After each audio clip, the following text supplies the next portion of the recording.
Hello, my name is Sarah Ellinghausen, and the topic that I chose for this presentation is breast cancer. This is a topic that is near and dear to me because I have a significant family history on both sides. I also lost my aunt to breast cancer at a young age. Breast cancer is studied globally, and a ton of time and money has gone into researching the different types of breast cancer, the risk factors for it, and into treatment for this horrible disease. In the video from our genomics classwork, Dr. Jeanette McCarthy briefly spoke on breast cancer. She explained that 1 in 8 women, or about 12% of women, have breast cancer. She goes on to inform us that family history is a great risk factor, and that the more affected relatives we have, the higher the risk for developing the disease. According to her research, only 5 to 10% of breast cancer is hereditary, and the other 90 to 95% is from the environment and the individual's lifestyles, etc.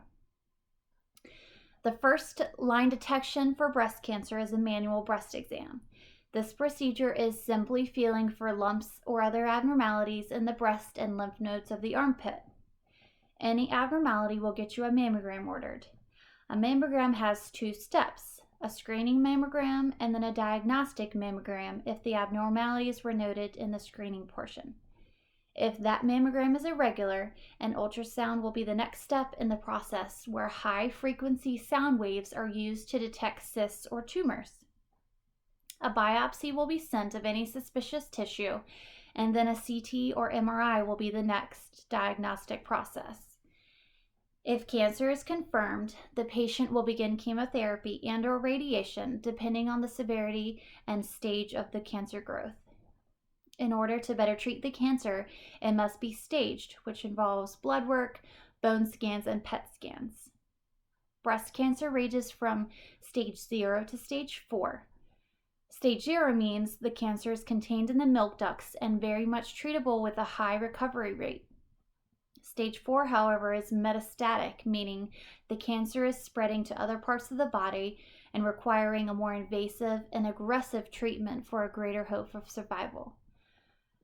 Some pretty interesting and important epigenetic research has been done on breast cancer, including genome sequencing. This is something else that Dr. McCarthy spoke on in her lecture briefly. So BRCA1 and BRCA2 are considered highly penetrant, meaning this is a bad mutation, and if you have these genes, you are at 80% risk of developing breast cancer by 80 years old. In April of last year, a new study was done in Orlando, Florida, that shows that patients don't respond to targeted treatments like chemo and radiation, have a difference in the way their genes are set up than the patients who do respond to the treatment. Targeted treatments are designed to detect cells that grow faster than normal cells and kill them, whether they are cancerous or not, therefore effectively killing both healthy and cancerous cells. The researchers from the study claim they have a way to detect who will and will not respond to the targeted therapies using epigenetic research. One of the big name genome sequencers that we hear about the most is 23andMe, which uses genotyping to test for a large array of conditions on a cellular level.